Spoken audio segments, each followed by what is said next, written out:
Hello once again, everybody, and thank you for joining me here on this Tuesday, October 3rd edition of Bang the Book Radio. My name is Adam Burke, your host for the next hour or so, as we cover all kinds of things in the world of sports from a betting focus. Glad to have you with me as we go with a pinch hitter today. No Sports Cheetah this week, taking care of some family obligations not related to the events that happened on Sunday night in Las Vegas. But Collin Wilson will be pinch hitting for us here this week on our shows. We heard from him over the summer with some season win total stuff. Had a good segment with him today talking about conference play, power ratings, bankroll management, and then digging deep into a few matchups that are out there as well. Before we get to that, a couple of things I want to talk to you about here. Going over to BangTheBook.com will be very beneficial for you. We've got a lot of great content over there. My college football power ratings went up on Monday. Also, the opening line report for the NFL that went up there. College football opening line report as well. So some good stuff for you to check out there. Also, NHL team previews. We're starting to file those away as we get ready for the start of the NHL season coming up here later on this week. Also, some futures pieces coming out from Parker Michaels. We'll have game previews throughout the week for the NFL and college football, MLB playoff previews as well. I'll write up series previews for the four division series that are coming up. Also, some game previews for the wild card round. So all kinds of stuff going on over there at BangTheBook.com. Also, don't forget about our sportsbook reviews. You can find all of the sportsbooks, at least the reputable ones that are out there. We've got promo codes for you at those pages. Also, some thoughts on deposit methods, customer service, if there's reduced juice, parlay odds, all that kind of stuff for those particular sportsbooks. As you know, one of our preferred outlets is DSI Sportsbook. If you sign up for DSI using the promo code BTB and the number 25, you get a $25 free bet just for signing up. A 100% deposit bonus for the sportsbook, 100% deposit bonus for the live casino as well. So if that's something that you're interested in, please take advantage of that. So like I said, no Sports Cheetah here this week, but we will have segments with Collin Wilson, including this week's, as he wanted to call it, Hunting for 56%. So here is that segment with Collin Wilson. I'm joined now by Collin Wilson, who's going to pinch hit for Sports Cheetah here this week. We won't steal the Hunting for Winners title, but I don't know what to come up with some sort of different name for this. But Collin, how's it going today, man? It's going good. If we want to change the title, it's going to be Hunting for 56%, because that's exactly what we're looking for this week. There you go. That sounds good. I like that. It's a nice number there for all the handicappers that are out there. And for those that missed it over the summer, we had Collin on. We talked some season win total stuff, so we're not popping his Bang the Book Radio cherry here today, but this is just the second time we've had him on. But Collin, it's good to get you on, man. I know I mentioned in passing last week about your Degen and Juice show with Stuckey and some of the thoughts that you guys had last week. So very, very fortunate to get you on the show here this week. Yeah, the Stuckey, it's the first time he's ever done podcasting before, and I've done it for 3 or 4 years. And I was last time I was on during the summer, I hadn't officially joined SportsAction yet. So I'm happily joined the SportsAction team, get to write a couple articles a week for them. The CW9 comes out, and that's just 9 games, from an investment standpoint. And what I'm trying to say is you should look here live, you should look this pregame, and these are the reasons why. And it looks at advanced stats. Like, I want to know your yards per play. I want to know how you do against third down conversions and explosive plays and stuff like that. And then I have a Sunday morning coffee that comes out. I work on that at about midnight Saturday after all the games are done and everyone's watching Hawaii. I'm actually crunching all the numbers, and then I get it finished around 2, 3 o'clock in the morning. And the goal of that is to set a line, so the BOL, so the Bet Online, Win, 5 Dimes, Bookmaker, whoever is the first person to get to the punch to release college football openers. I'm kind of giving you a temperature of where exactly I think it should be.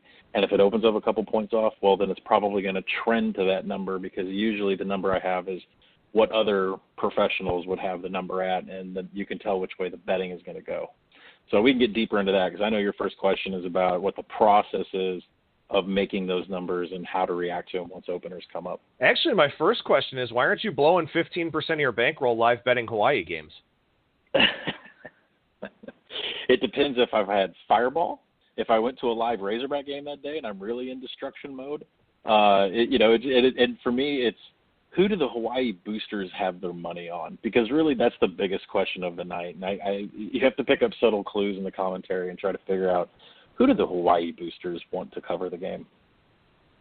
I like it. That's a good betting angle. We're going to have to explore that one a little bit more here on the show. That is one of the things that you and I actually talk about a little bit on Sundays is looking at those Bet Online openers, trying to pick off the ones that have value. And there are some that certainly have value, and these things move in the blink of an eye. They move very, very quickly. But that is something that I look to do as well. Is, I'll put together my numbers, say for week 7 on Friday before I update my power rating, so that I can make sure that I have a control built in against overreaction. I'm not going too far off of what I had just based on one game there over the weekend. So is that a strategy that you do as well? Do you put numbers together, before week 6 and then numbers together again after week 6?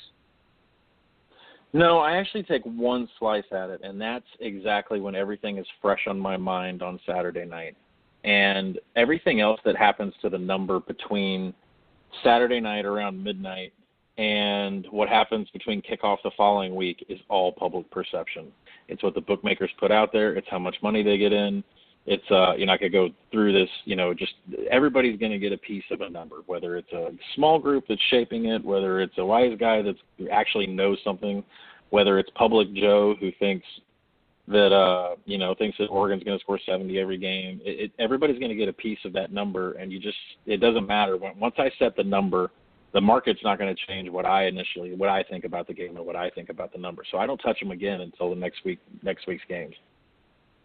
Well, and that's one of the things that we've talked about here throughout this season on Bang the Book Radio. One of the things I've talked about with doing power ratings, and I also post a power ratings update over at bangthebook.com. It is an imperfect process for me. It's something that I'm still working at, something I've only done for a few years, and I didn't do them last year, so I didn't have a good base of numbers to carry over from the previous season. So as I'm adjusting week to week, you kind of play that game of trying to find that sweet spot, of trying to value everything properly. So when it comes to your power ratings, Collin, what is the biggest factor for you in terms of adjusting those numbers?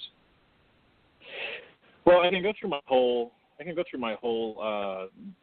steps of how I adjust my power rating numbers, and then I'm going to tie this into what happened to Baylor and Kansas State last week, which was quite amazing. That I was sitting right here, I think a week ago, and watching the odds screen, and I think I saw that number go from 14.5 to 12.5 at Pinnacle, back up to 13, and then slammed up to 17. And I thought to myself, holy cow, if my head would be spinning. If I set a number on this game and I saw the screen flickering from 14 to 12.5 to 17, my head would be spinning. So what I do, it's not really different from week to week, but I grade games based upon box scores. So I look at the drive log, I look at the total yards, I look at the explosive plays. You have to integrate explosive plays in college football, not so much in NFL, but definitely in football.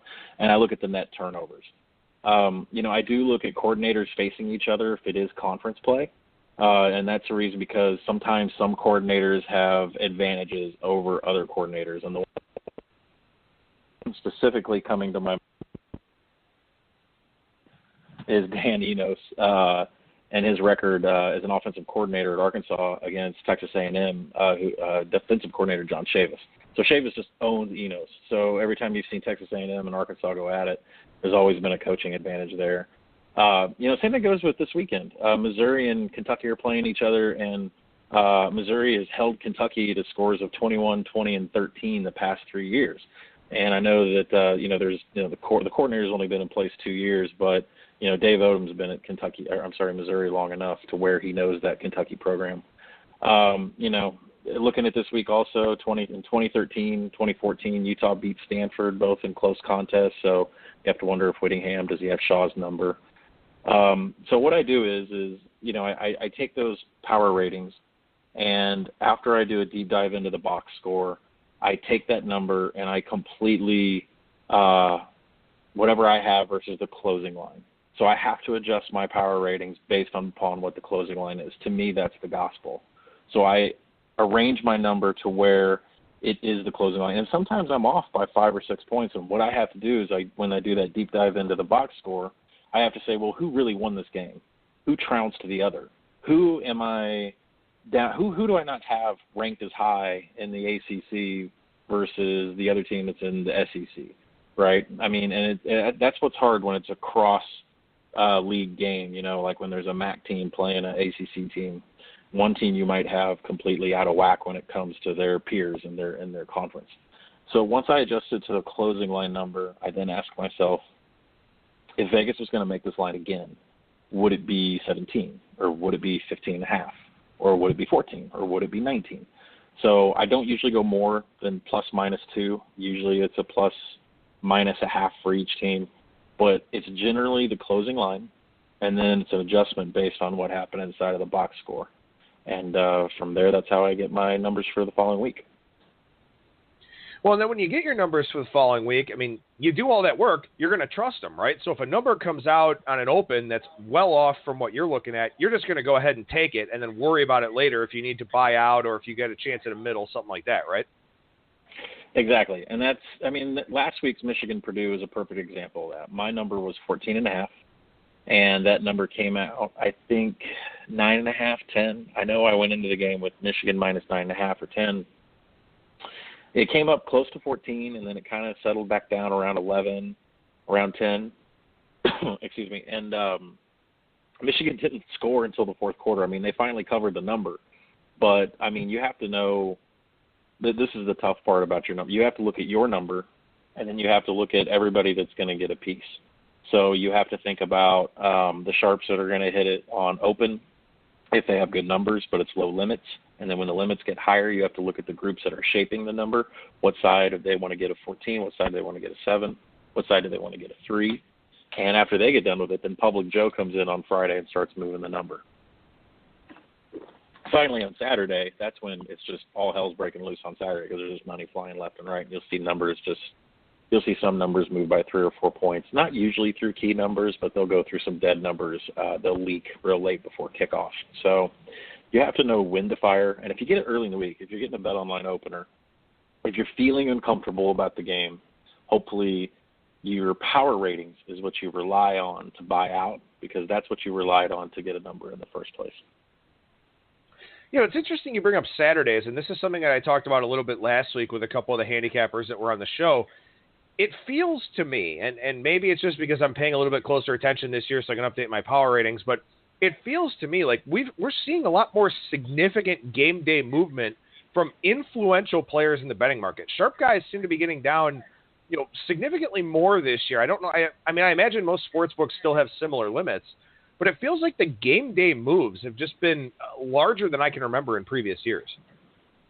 Yeah, so far, up until there was a couple games this past week where there was some steam that just didn't make it. I think there was some Wisconsin steam before kickoff the other day, and you know, Northwestern covered the number. Of course, Fitzgerald did everything he could to cover the number, but you know, usually the late move so far has been sharp this year. Now, I say that, but we're entering October where things get a little crazy, where, you know, usually a number will move extremely far one way and then it just isn't the right move.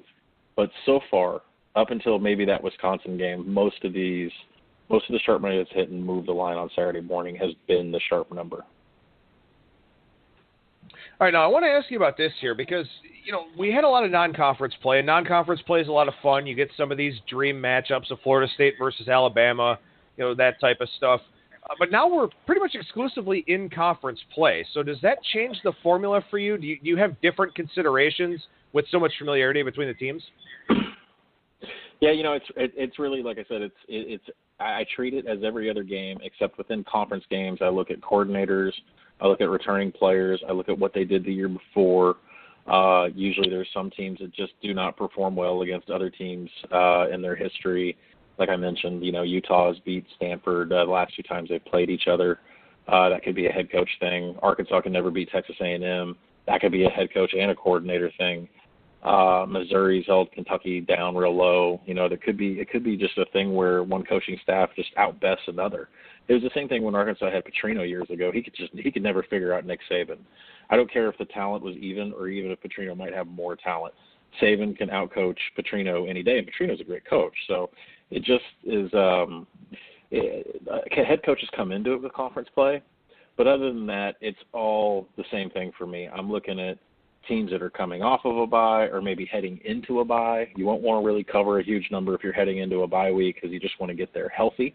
If you have a group of 5 sandwich behind you or if you have a group of 5 sandwich in front of you, meaning as in like San Diego State just played Northern Illinois, right? And that's kind of in the middle of the Mountain West Conference schedule.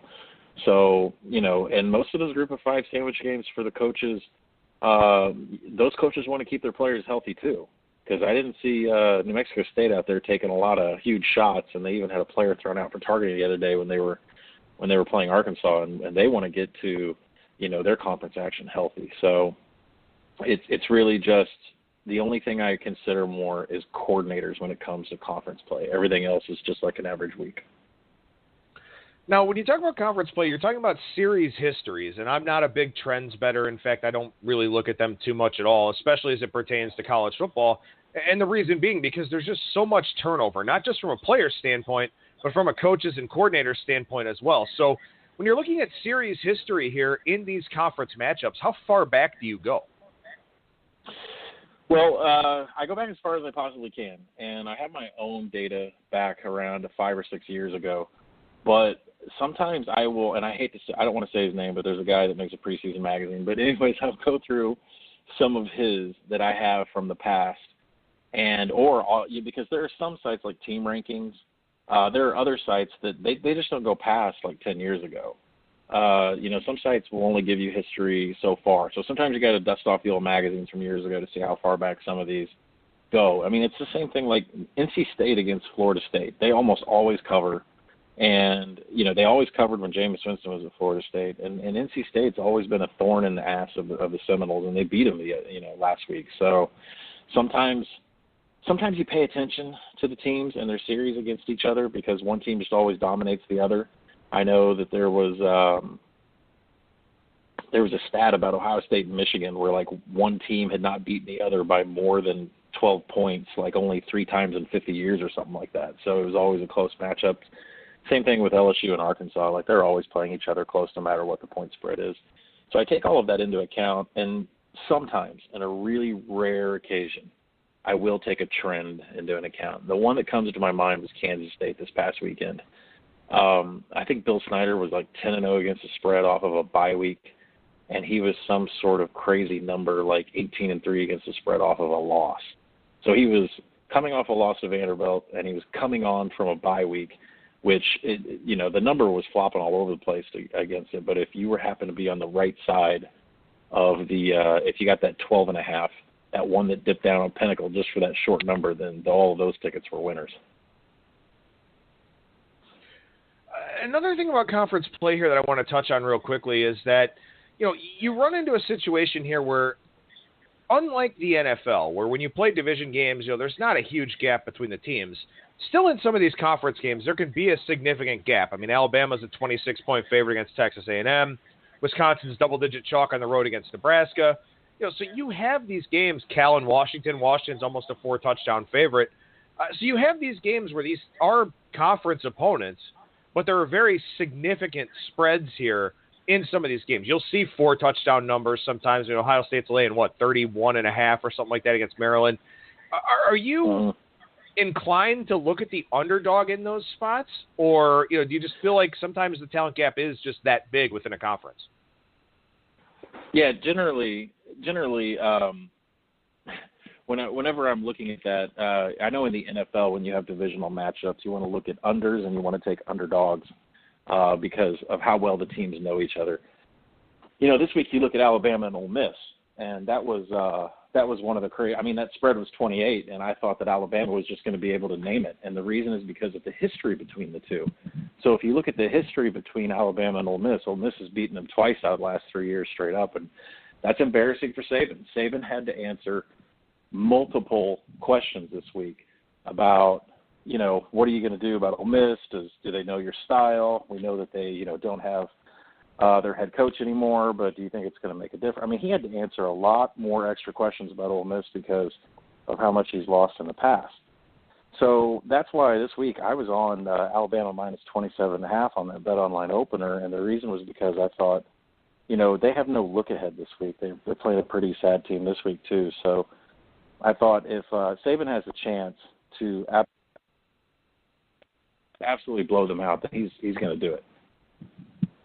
Well, and he did. And, that's another thing you can kind of look at here a little bit is that now that we're 5 weeks into the season, we're heading here into week 6, with the nature of the college football playoff, style points are kind of important too.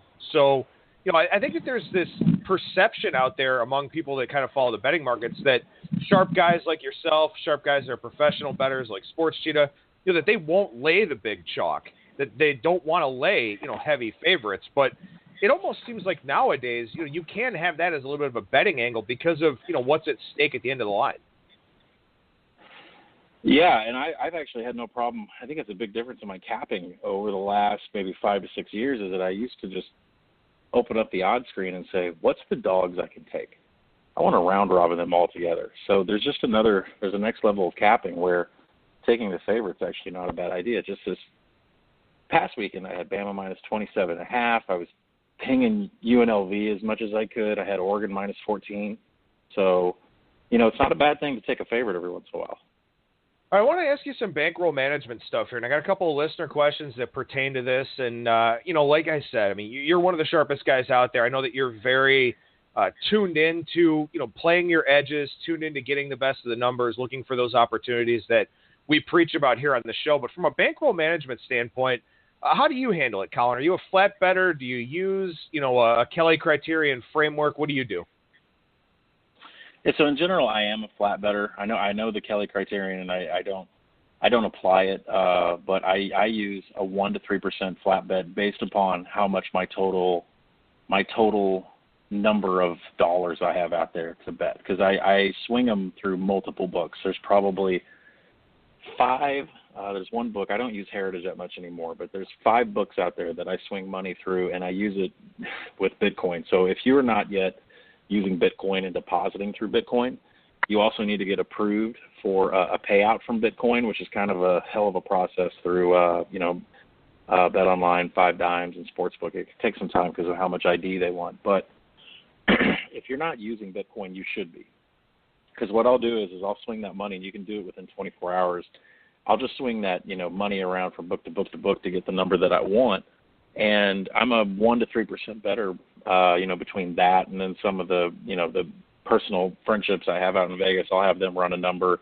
If I see that Will Hill's laying something that they shouldn't, or if I see that South Point's got something that they shouldn't, I'll have somebody run a number out there. But generally it's 1 to 3%, and that percentage is based upon the total number out there that I've got for available for betting.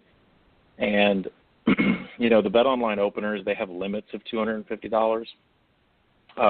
Which is if they post an outrageous number, I would be happy to hit it more. But the problem is they move so fast. I tried to hit that Buffalo line a couple of weeks ago, locked it up at +3, locked it up at +1.5, locked it up at -1.5. It moved 6 points before I was able to get some money down. But, and the win is $2,000. So if I see a number that's absolutely crossed 2 key value numbers to me, then I'll definitely go more than 1%. I'll definitely do it for 3%.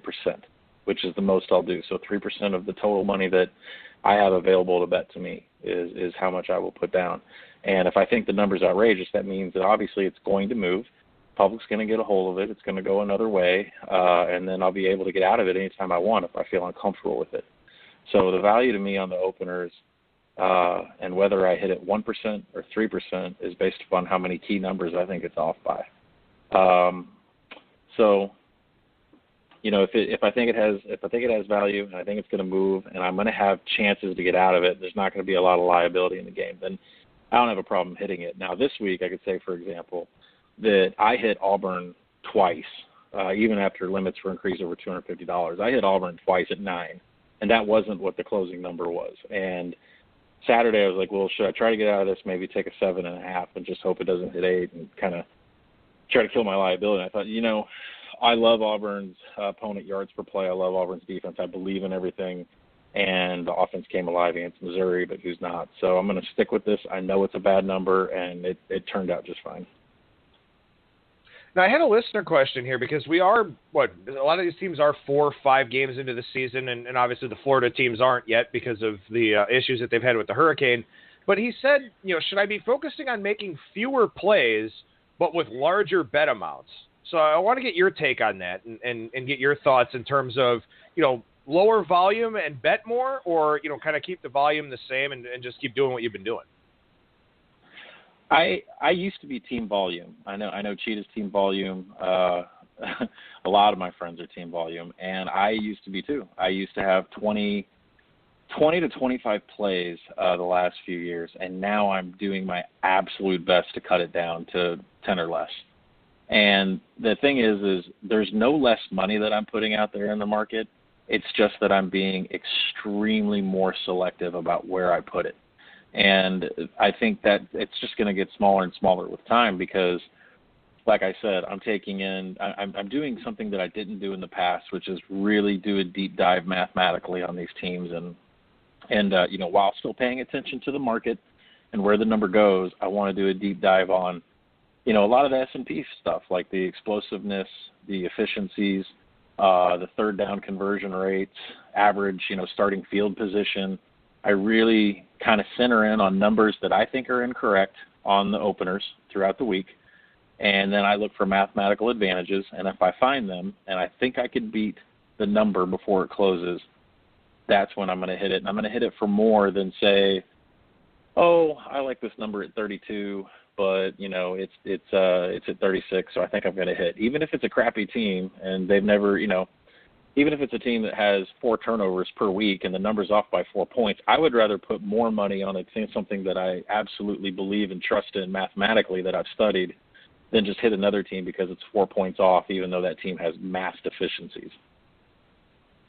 No, I actually had another listener reach out last week and ask about having a model guy on the show to get a better understanding of football analytics. Now, I don't think that fits you to a T necessarily, but you do incorporate some analytics, correct? Yeah, absolutely. I always, every team, whenever I bet, I'm looking for third down conversion rates against the teams, the other teams' opposing third down conversion rates. I look at total first downs. I look at adjusted sack rates.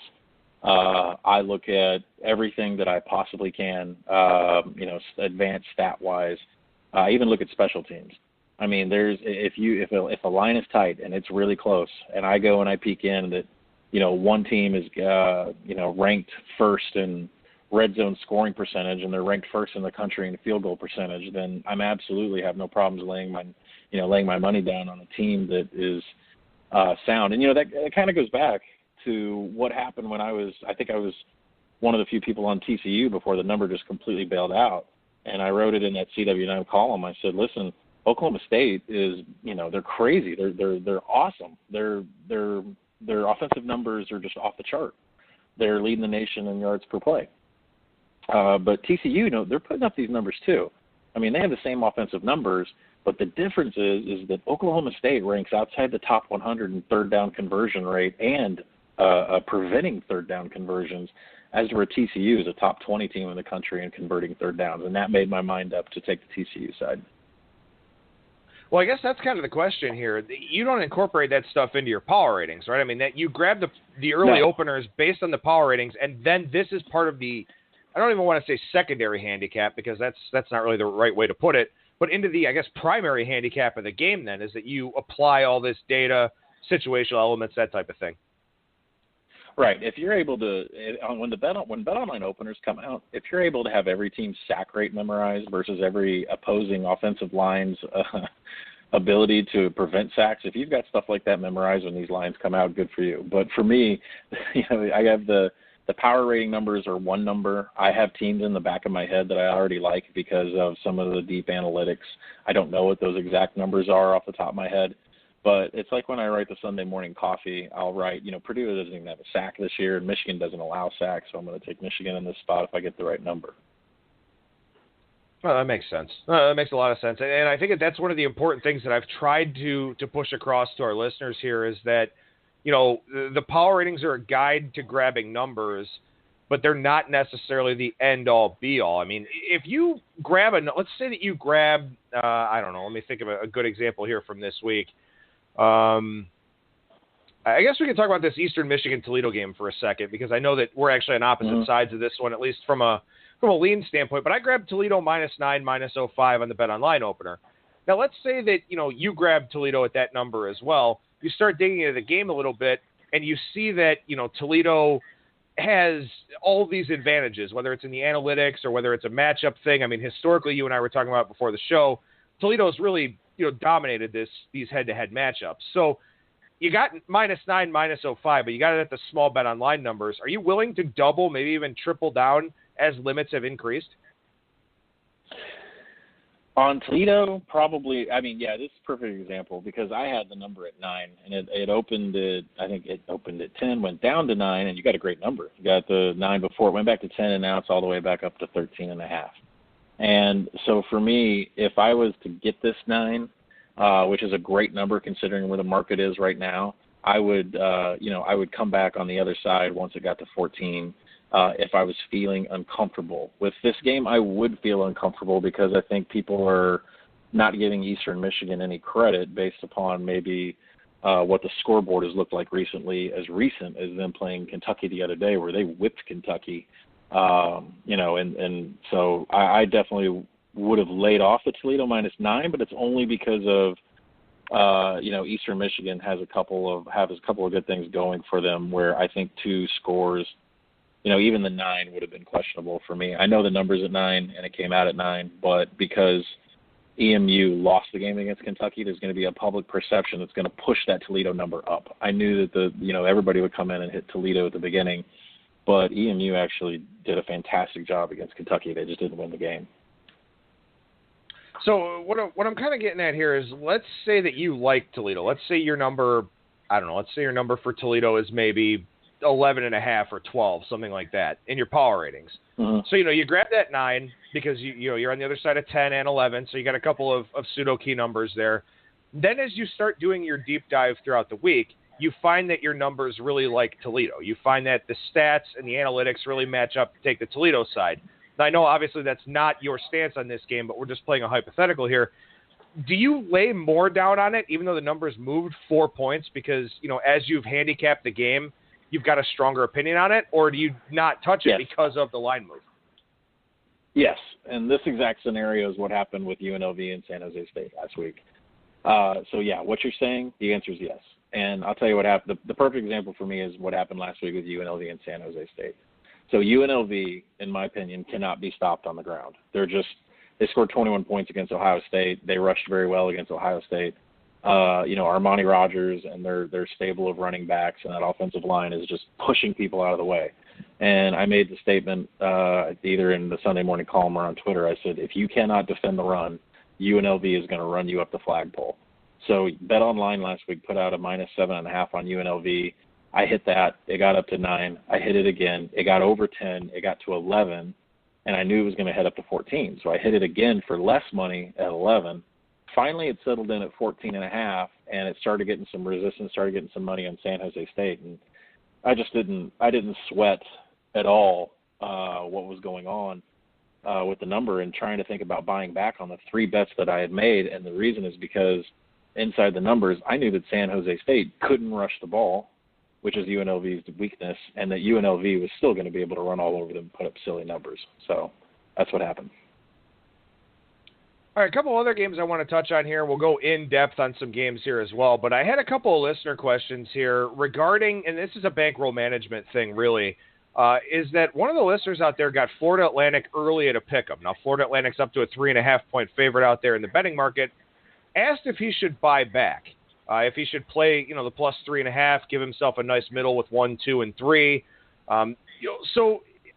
For you, Collin, in terms of looking at a buyback on a really favorable position that you've taken early in the week, what's the deciding factor for you? Well, Florida Atlantic's really an unstable team, in my opinion, right? Their turnover rate is pretty bad, and they've struggled against some really inferior teams, even like Buffalo. Buffalo's team total at the beginning of the year was like 3, and so they lost to Buffalo. And Old Dominion is having some problems of their own, but they've been getting trounced by teams that are, Power 5 teams and whatnot with, Virginia Tech and North Carolina. So, this number here, in my opinion, Florida Atlantic is so unstable and Old Dominion's coming off of a bye week, I would probably look to buy out. If I had a pick, I would probably look to buy out at a 3.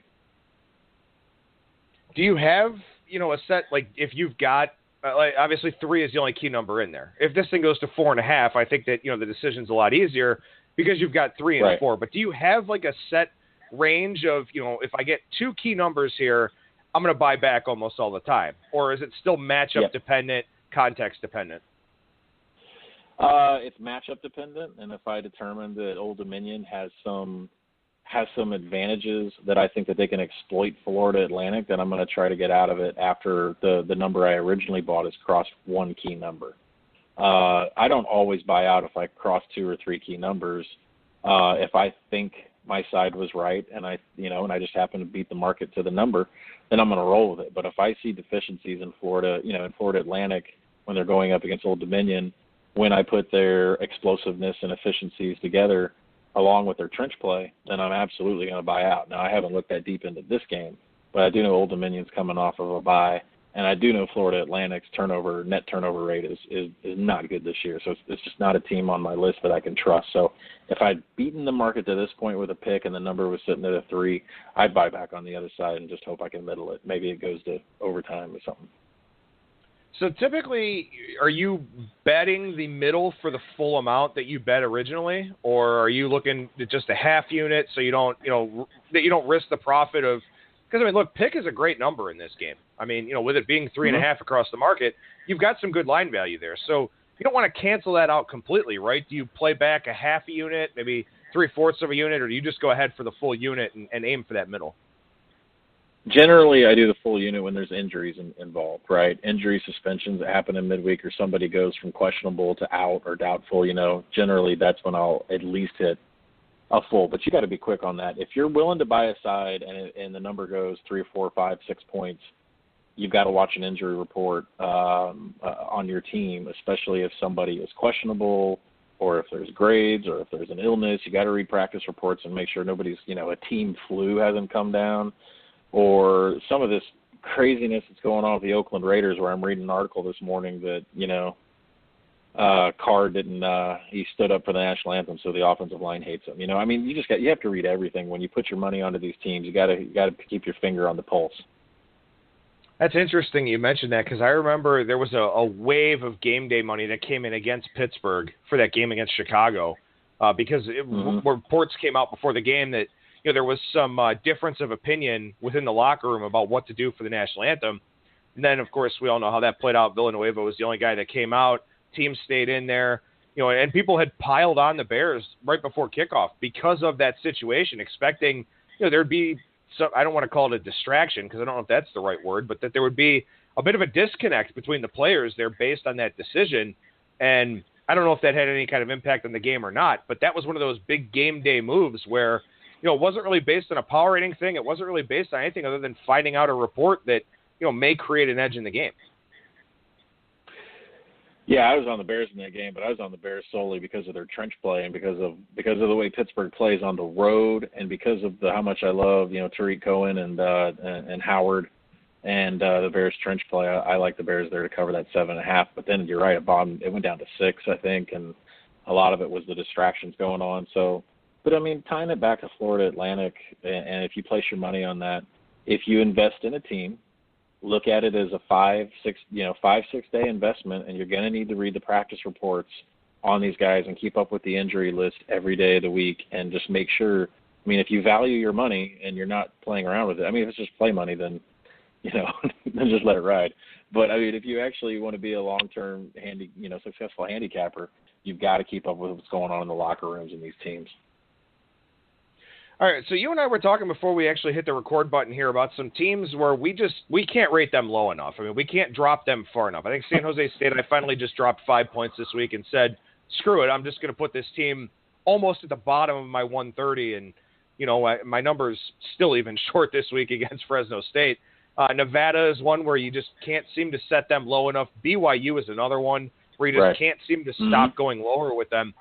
Now, I had a listener question about Central Florida, who is a team that it seems like we can't really adjust up enough because last week took money against Memphis, covered the number easily.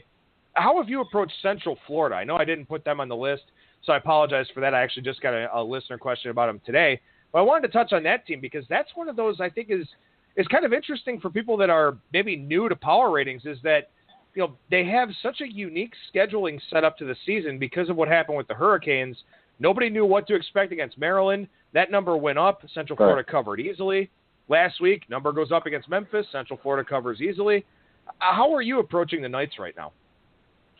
Yeah, so right now I'm staring at it, and you were mentioning other teams. Temple finally is one of the ones that I've done downgrading. They finally hit an uptrend on me. But as far as UCF goes, you're right. I have not found their ceiling yet. They are currently 8.5 points better in the power rating than what my original number was at the beginning of the season. So, I mean, this is one of those things where people see UCF and the numbers that they put up, or they saw TCU beat Oklahoma State, and they say, oh, my gosh, this team's got to be top 10. How can I mean, I see Bill Connolly he's constantly getting hate for his S&P ratings, even after teams beat other teams, and the team that won is still ranked below the other team. It's just not how power ratings work, right? I mean, it's like I said, if a team does well and they generate a good box score, then you're going to get a +1. You're going to get a +1.5 in my book, and the other team's going to get a little bit downgraded. But it's not going to be some sort of outrageous PR. But UCF, on the other hand, had probably one of the largest jumps of any team during the year, I could say for the rest of the year. And they had a 5.5-point jump in my PR this week. And it was, I mean, they're just totally dominating their opponents. And I classify Memphis as a good team. I mean, they beat you. I mean, it was a bad spot, and they beat UCLA, but they beat UCLA. They beat some very high-level, 5-star recruits, and they beat Josh Rosen. And Memphis is a quality team. And so UCF, I love Scott Frost. I always have. He was great as a coordinator at Oregon. He's going to be a Power 5 coach soon. And they're just destroying people. And Memphis, I thought, was a quality team, and they destroyed them in the box score. So they got the biggest jump probably of the entire season that I will jump anybody. Yeah, I mean, I've adjusted them up 9.5 points since the start of the season, so I just keep moving them too. And last week I was on Memphis. Last week I liked Memphis, and of course I wound up with a bad number because I didn't expect it to keep going. I think it got up to, 6? Maybe even 6.5 at some shops out there. I think I had Memphis at 4. Right. And I'm sitting there thinking, okay, I like this number because I think I had the line 2.5, something like that. And I think I had Memphis a short favorite on the road if that game was played in week 2. And it's like it doesn't matter. It's like UCF just goes out there and covers whatever number you throw at them. It's unbelievable. And at the same time, I still feel like I don't want to back them, but I'm certainly not going to step in front of them at all. No, I'm not going to step in front of them. And I mean, there's another team that they've hit their stride and they're beating everybody, and that is their conference opponent in South Florida.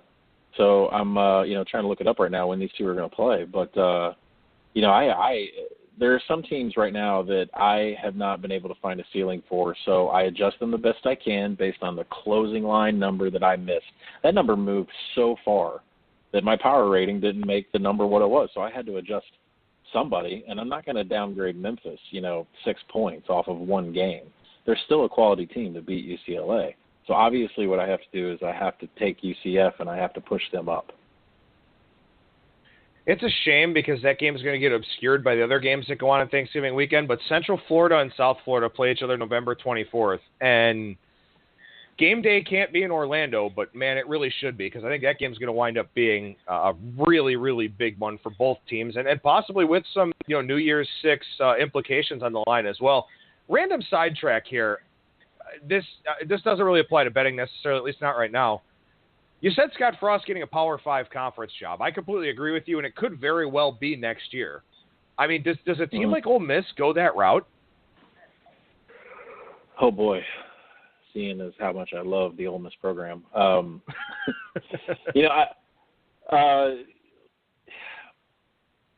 So I don't know what the new coach is going to step into. I don't know what, they're on their self-probation this year, but I'm not sure if they're really done with NCAA violations.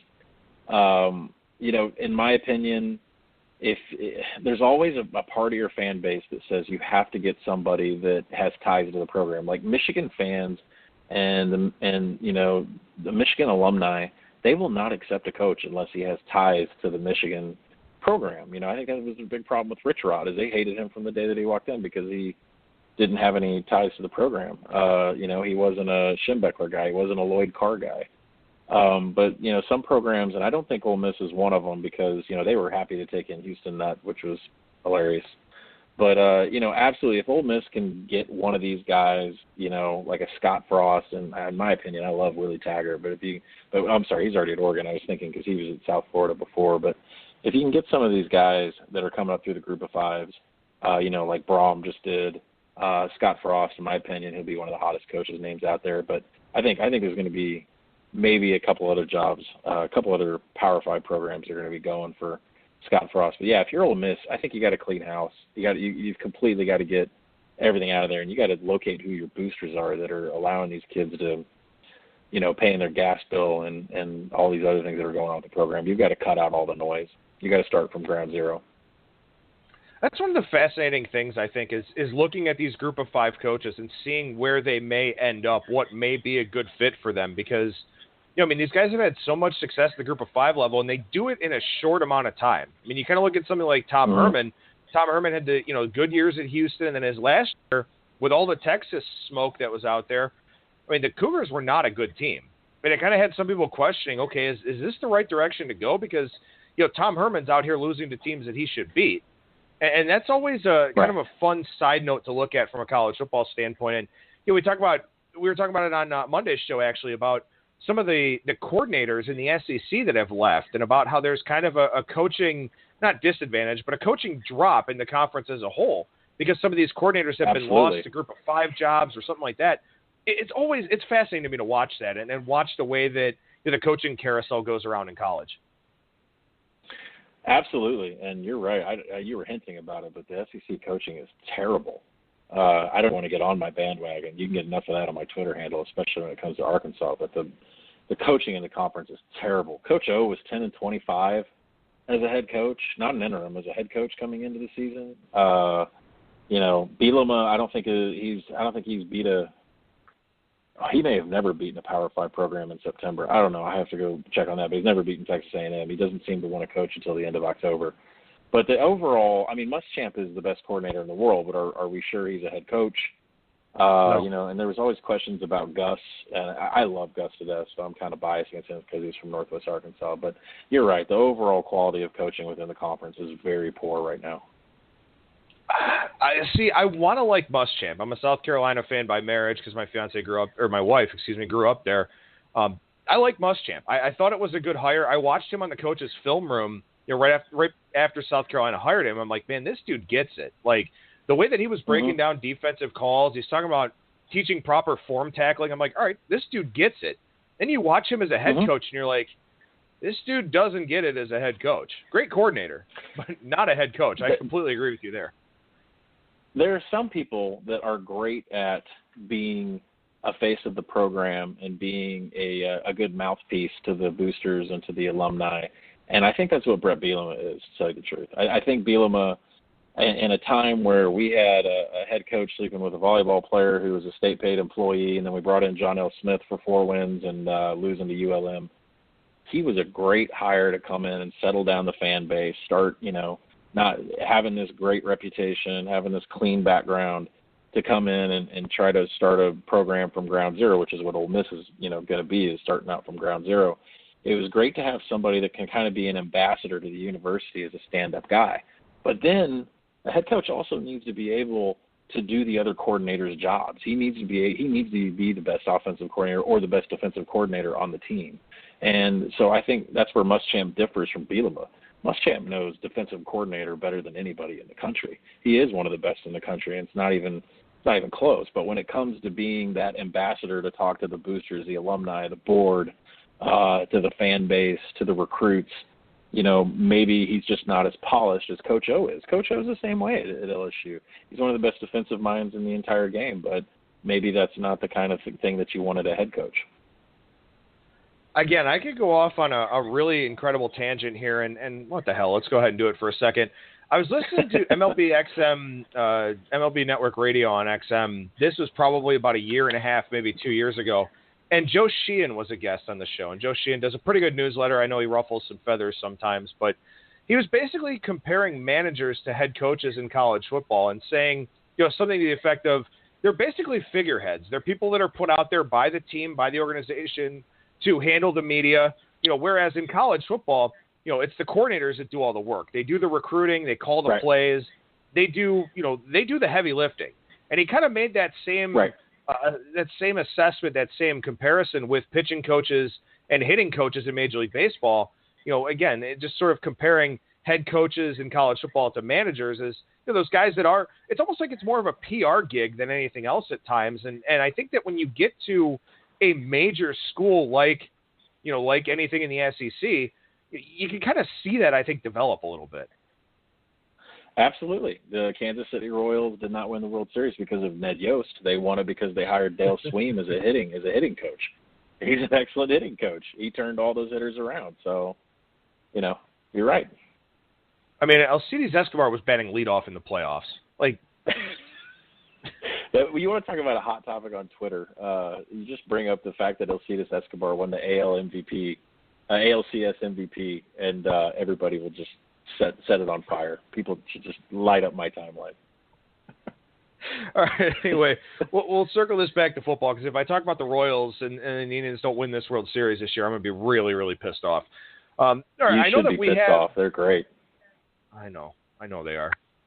It kind of scares me too. I mean, they are the favorite going into the playoffs, and not that means anything, because this tournament is 19 or 20 games of variance, and if you're on the right side more often than not, you're going to wind up raising a flag. And if you have negative variance, then none of it really matters. But in any event, we'll bring it back to college football here.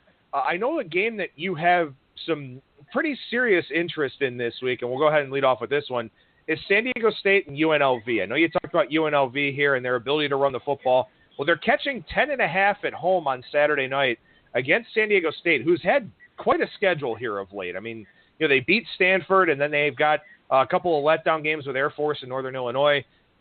This is a tricky handicap, I think, for a lot of different reasons. Yeah, if you look at it from above, you don't really deep dive into the stats that are currently out there this year. You would think San Diego State is one of the best defenses in the nation, and UNLV is one of the worst defenses in the nation. This should be easy. And this is actually kind of my thinking back.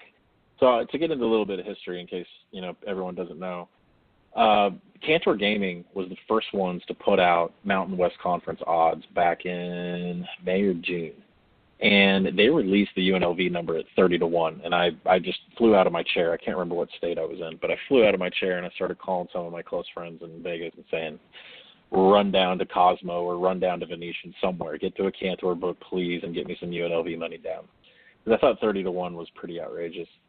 So UNLV, and the whole basis behind that is UNLV I knew was going to be fantastic on the ground. I knew this Armani Rogers quarterback was a game changer. He's a 6'6" kid who's the fastest guy on the team and can, do everything. So their schedule is what I really sold into with UNLV, is because they don't play Wyoming, they don't play Boise, they don't play Colorado State, and they host San Diego State.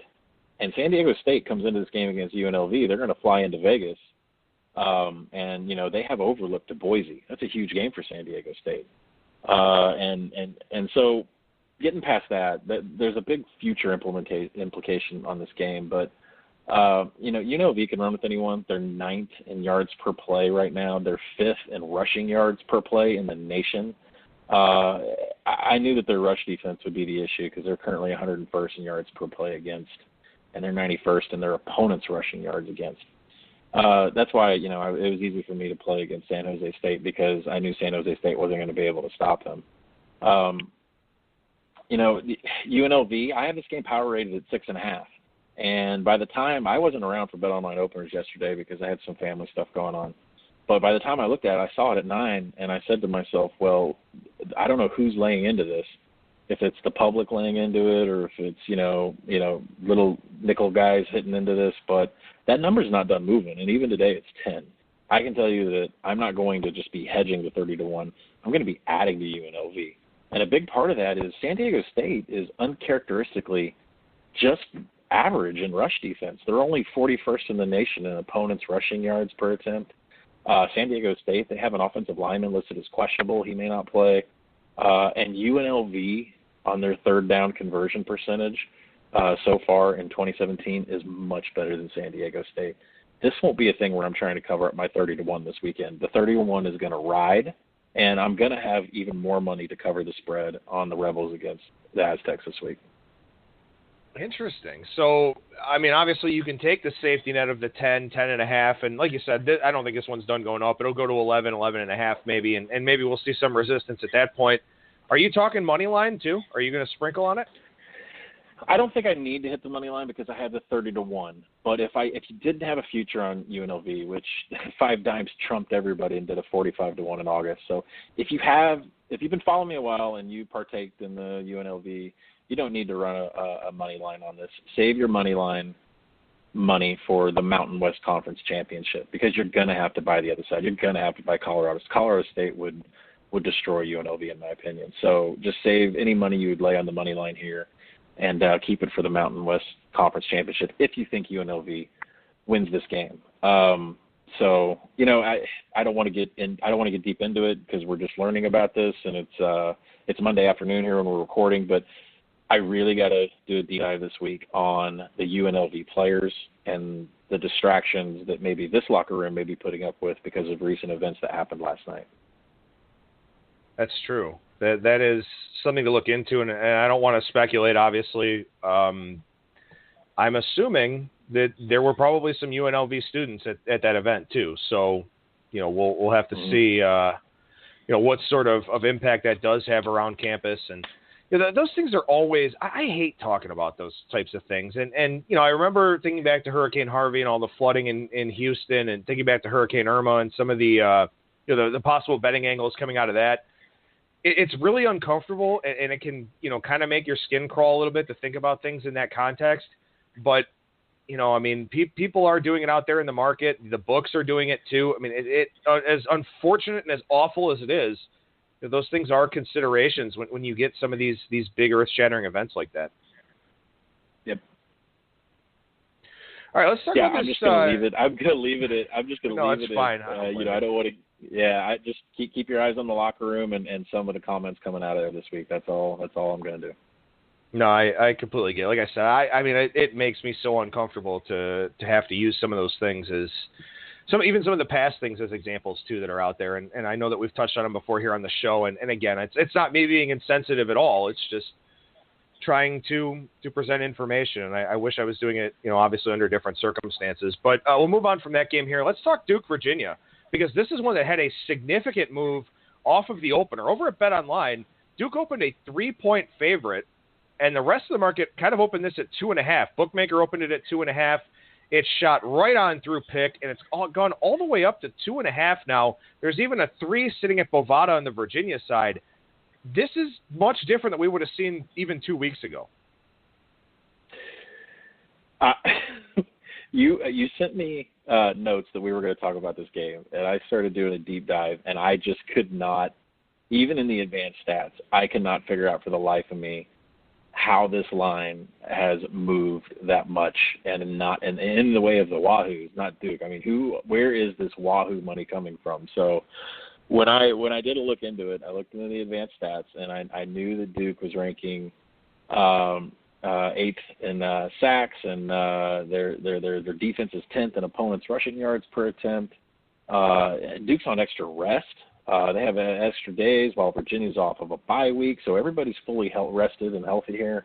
Virginia, they've won this game the past 2 years, but even though looks like Duke is taking in the lion's share of the ticket percentage, and it looks like they're taking in most of the money, that line is still moving drastically in Virginia's way, which tells me that there's somebody with one wallet that has a lot more money than a lot of other smaller wallets that are hitting the Duke line, and somebody likes the Wahoos pretty large.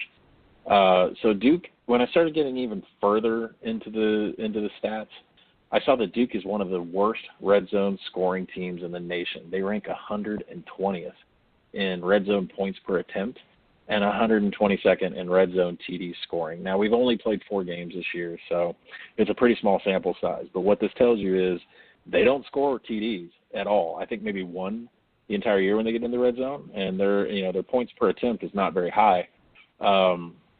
Virginia, on the other hand, their red zone scoring points per attempt is 4th in the nation. And they are actually the number 1 team in the nation in preventing opponents' red zone scoring percentage. So all of this that I just laid out on the table, all I'm saying is when Duke gets into the red zone, Virginia is number one in the nation in preventing them from scoring any points whatsoever. That is the only advantage I can find in this game. See, it's interesting because I sort of looked at this move, and my thought process on it is that everyone paid attention to what Virginia did on the road, on the blue turf at Boise. It was, a Friday night game? And people pay attention to that, and this is the first chance that we've seen to see Virginia after that game. And I kind of look at it, and I'm sort of thinking to myself, okay, is this an overreaction? Because Duke came back to earth, in that Miami game. I mean, that was a game that a lot of people watched on Thursday night too. Their first 4 games, they played perfectly fine. One on the road after being bet into a dog at North Carolina, blew out Northwestern in week 2. I think that maybe we're kind of seeing like that whole bell curve type thing with Duke where they kind of peaked a little bit and then people looked for reasons to sell them. Because from a talent standpoint, Duke isn't there in the ACC. And everyone knows that. So I think everyone was looking for an opportunity to sell them.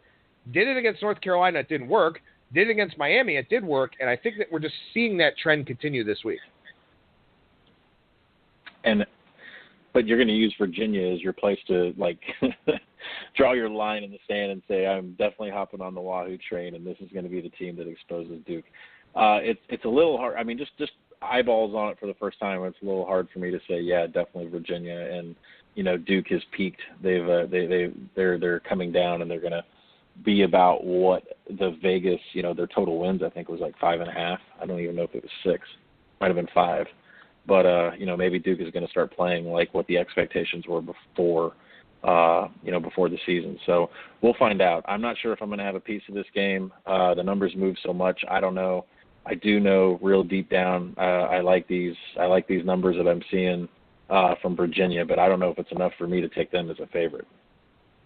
I don't know if you want to share or not. My line is Duke -3 here, so I was actually kind of happy with the opener, and then it just moved against me. Were you somewhere in that ballpark too? So I've got, and everybody knows, I love my numbers. I trust my numbers above everybody, but I keep track of S&P and I keep track of ESPN FPI. Now I don't have much faith in ESPN FPI, but I do pay attention to S&P Plus. So my number is Duke -5. S&P Plus has it Virginia -3, and ESPN FPI has Duke -5. So it seems that S&P Plus and whatever numbers that Bill Connelly uses with efficiencies and explosiveness is right on where the number is right now as to where my number, your number, and ESPN FPI seems to be the number where that originally opened on Bet Online. So take that for what it's worth. Interesting. Well, we'll have to see how that one plays out. I wanted to touch on this game with you. We talked about it a little bit on Monday's show, but I want to touch on this ACC matchup as well here. Miami and Florida State. This one opened pick'em. Miami clearly the preferred side early on in the week. Up to 3, a couple 3.5s have popped out there as well, including at Matchbook, which is the exchange. So that's a fairly notable adjustment off of the 3 there. I mean, look, I understand DeAndre Francois is out. I understand that Florida State didn't look good against NC State. Struggled with Wake Forest last week. Is this line where it should be now? The number I have, I had a Florida State -1. But yeah, my problem with my numbers, my problem with that is that Miami and FSU haven't played enough games for me to be as confident in this number as I am in everybody else. I mean, we're still missing 2 games for Florida State and for Miami. So, that I'm not as confident in my saying Florida State -1, and I'm going to stick to that, and I'm going to hold to that, and I'm definitely going to take Florida State at +3. So it opened as a pick. It's all the way to 3.5 for the Hurricanes. I think I might buy Florida State at some point. It just depends on when the number decides to stop moving. I saw Pinnacle get up to a juice 3.5 and come back down to 3. So maybe it's done, making its way back up. But, it was interesting to note that as dynamic as Wake Forest's offense is, the claw offense, they only allowed 2 plays over 30 yards. I'm saying Florida State only allowed 2 plays from Wake Forest over 30 yards the entire day. One was a quarterback scramble that went for 33, and another one was a pass that went for 33 yards. So Florida State did an extremely good job at limiting Wake from these huge plays.